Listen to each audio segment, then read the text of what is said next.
Good morning students. आपका एक बार फिर से स्वागत है हमारे यूट्यूब चैनल पर। आज हम सी प्लस प्लस के ऑपरेटर्स के बारे में पढ़ेंगे कि सी प्लस प्लस में ऑपरेटर क्या होते हैं और कौन कौन से नए ऑपरेटर सी प्लस प्लस में जोड़े गए हैं। देखिए, सी प्लस प्लस में जो ऑपरेटर होते हैं वो सी में जो ऑपरेटर होते हैं उसके समान ही होते हैं, जैसे relational, arithmetical, logical, bitwise, conditional, increment, decrement. लेकिन इसके अलावा सी प्लस प्लस में कुछ नए ऑपरेटर और जोड़े गए हैं जिनको भी हमें समझना ज़रूरी है। जैसे पहला है इंसर्शन ऑपरेटर। आपने ये जब भी आप सी प्लस प्लस का प्रोग्राम बनाते हैं तो आप सी आउट के साथ में ये लगाते हैं। देखिए, ये राइट साइड के कंटेंट को आउटपुट स्क्रीन पर प्रिंट करता है, मतलब इसके दाहिनी तरफ जो भी कुछ लिखा है ये उसको स्क्रीन पर प्रिंट करेगा। एक्सट्रैक्शन ऑपरेटर ये आप सीन में यूज़ करते हैं। यह कीवर्ड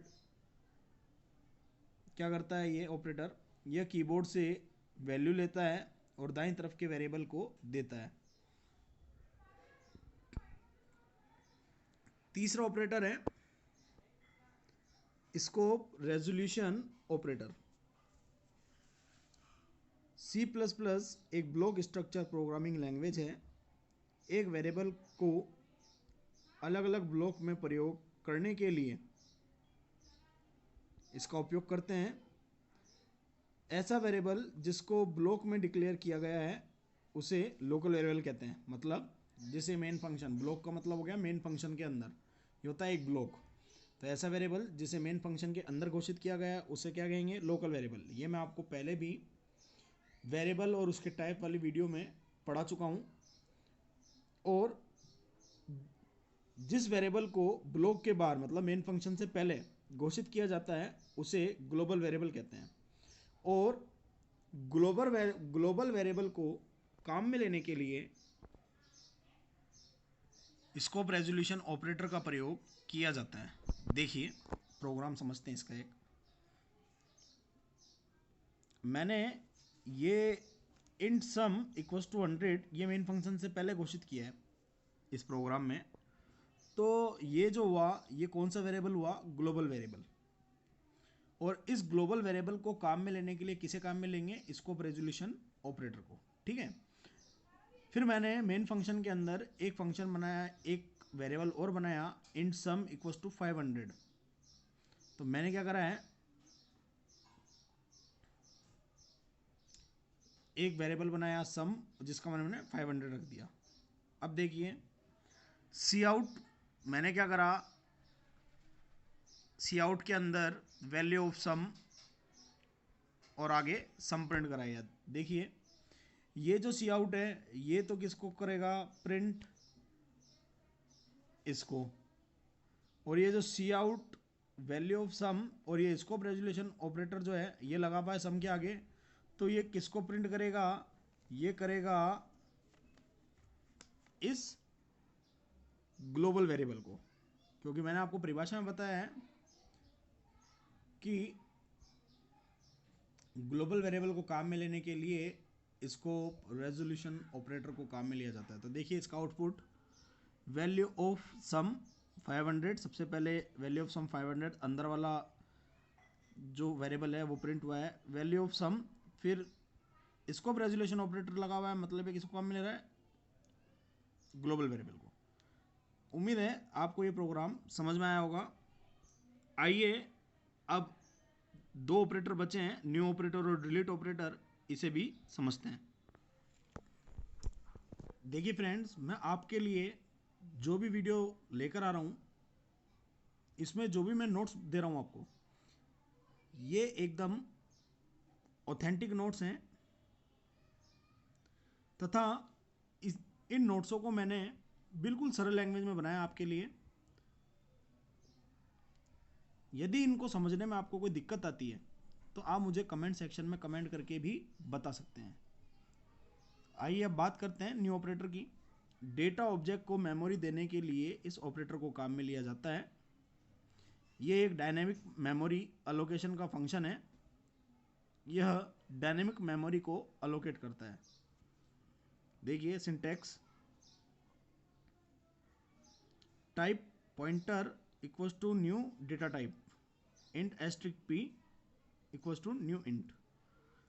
अब न्यू ऑपरेटर की परिभाषा में डायरेक्ट ये भी लिख सकते हैं, डेटा ऑब्जेक्ट को मेमोरी प्रदान करने के लिए न्यू ऑपरेटर को काम में लिया जाता है। दूसरा है डिलीट ऑपरेटर। ये फंक्शन भी जो है डायनेमिक मेमोरी अलोकेशन का ही फंक्शन है। ये ऑपरेटर मेमोरी को वापस एलोकेट करता है।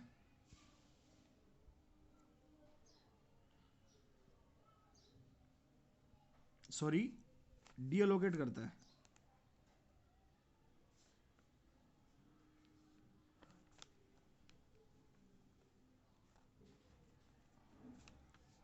मतलब डेटा ऑब्जेक्ट को मेमोरी से हटाता है। जब प्रोग्राम में न्यू ऑपरेटर इस्तेमाल किया जाता है तब डिलीट ऑपरेटर का उपयोग भी किया जाता है। मतलब ये जो दोनों ऑपरेटर हैं, न्यू और डिलीट, अगर आप प्रोग्राम में न्यू ऑपरेटर काम में ले रहे हैं तो आप न्यू ऑपरेटर के द्वारा डेटा ऑब्जेक्ट को मेमोरी प्रदान कर रहे हैं, और डेटा ऑब्जेक्ट से मेमोरी वापस लेने के लिए, मतलब डेटा ऑब्जेक्ट को मेमोरी से हटाने के लिए आप किसे काम में लेंगे? डिलीट ऑपरेटर को। देखिए सिंटैक्स, डिलीट पॉइंटर नेम, और इसका एग्जांपल देखिए डिलीट पी। आइए स्टूडेंट्स, अब हम हमारे नए टॉपिक एक्सप्रेशन और उसके प्रकारों के बारे में बात करते हैं। एक जो एक्सप्रेशन होती है ऑपरेटर, कांस्टेंट और वेरिएबल का कॉम्बिनेशन है। मतलब तीन चीज़ों से एक्सप्रेशन बनती है, ऑपरेटर से, कांस्टेंट से और वेरिएबल से। जो भाषा के नियमों, मतलब किसी भी लैंग्वेज के अंदर जो रूल्स होते हैं उनके अनुसार व्यवस्थित होती है। ये निम्नानुसार है। देखिए पहला, कांस्टेंट एक्सप्रेशन, इसमें केवल कांस्टेंट वैल्यू होती है। एग्जांपल है 20 + 10 गुणा 5.2। दूसरा इंटीग्रल एक्सप्रेशन, जो एक्सप्रेशन स्वतः और भारे टाइप कन्वर्जन के बाद इंटीजर परिणाम देते हैं, जैसे x + y गुणा 10। अच्छा फ्रेंड्स, यदि आपको टाइप कन्वर्जन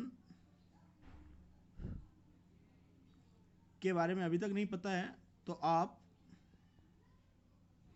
हमारे चैनल की प्लेलिस्ट में जाके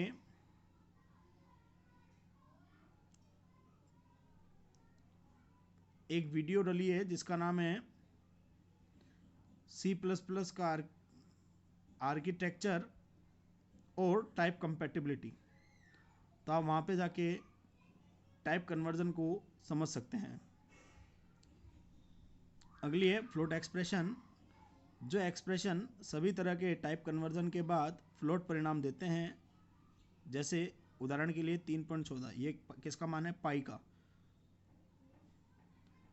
पॉइंटर एक्सप्रेशन, पॉइंटर एक्सप्रेशन परिणाम के रूप में एड्रेस वैल्यू देता है। मतलब ये किसी भी वेरिएबल का मेमोरी एड्रेस लौटाती है।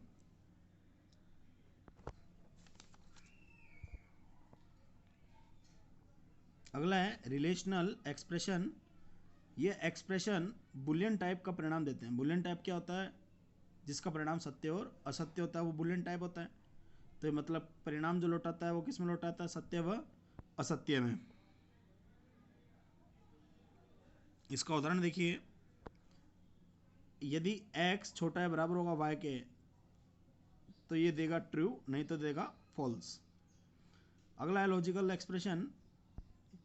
यह दो से अधिक रिलेशनल एक्सप्रेशन को जोड़ता है और बुलियन टाइप का परिणाम देता है। मतलब दो एक्सप्रेशन को जोड़ेगा और परिणाम देगा, वो देगा या तो सत्य व असत्य। जैसे x बड़ा हो y से और एंड x इक्वल टू 5। अगर ये कंडीशन सत्य होती है तो ये ट्रू देगा।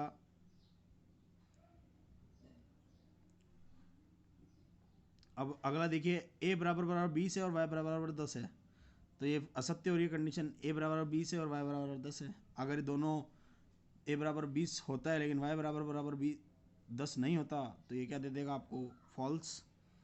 बिटवाइज एक्सप्रेशन, ये बिट स्तर पर डेटा को मैनिपुलेट करते हैं। उदाहरण, a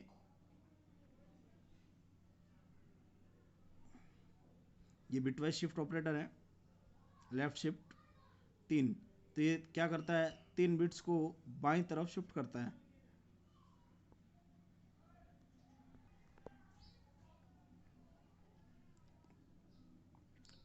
अब बात करते हैं हमारे नए टॉपिक की, ऑपरेटर प्रेसिडेंस। देखिए छोटे छोटे टॉपिक हैं, इस कारण से मैंने इनको सबको एक साथ ही ले लिया है। ऑपरेटर प्रेसिडेंस, ऑपरेटर की प्राथमिकता के लिए नियम होता है। मतलब ऑपरेटर प्रेसिडेंस क्या होता है, एक नियम होता है जो कि बताता है कि किस ऑपरेटर की प्राथमिकता सबसे ज़्यादा है।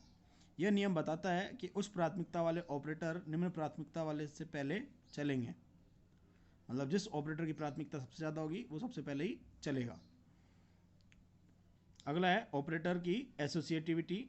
जब एक ऑपरेटर में दो या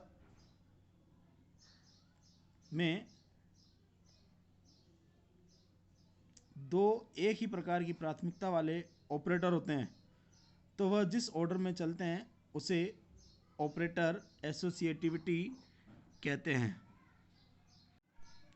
मैं उनकी एक इमेज डाल दूंगा जिसे देखकर भी आप ऑपरेटर प्रेसिडेंस और एसोसिएटिविटी को समझ सकते हैं कि कौन सा ऑपरेटर दाएं चलता है या बाएं से दाएं चलता है। ठीक है, अगर आपको ये वीडियो पसंद आ रही हो तो इस वीडियो को लाइक करें, चैनल को सब्सक्राइब करें और ज़्यादा से ज़्यादा शेयर करें। धन्यवाद।